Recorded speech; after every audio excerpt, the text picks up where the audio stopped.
శ్రీమాత్రే నమః. శ్రీ లలితా సహస్రనామంలో 69వ శ్లోకము.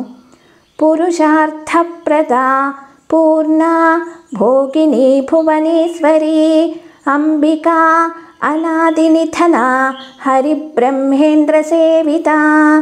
ఈ శ్లోకంలో మొత్తము 7 నామాలు వస్తున్నాయి.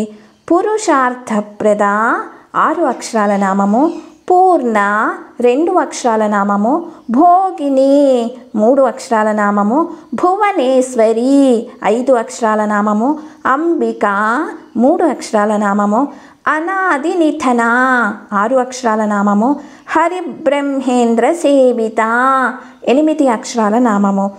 శ్రీ పురుషార్థప్రదాయై నమః, శ్రీ పూర్ణాయై నమః, శ్రీ భోగిన్యై నమః, శ్రీ భువనేశ్వర్యై నమః, శ్రీ అంబికాయై నమః, శ్రీ అనాదినిధనాయై నమః, శ్రీ హరిబ్రహ్మేంద్ర సేవితాయై నమః. శ్రీమాత్రే నమః. శ్రీమాత్రే నమః. శ్రీమాత్రే నమః. శివాయ గురవే నమః. శివాయ గురవే నమః. శివాయ గురవే నమః. లోకా సమస్తా సుఖినో భవంతు.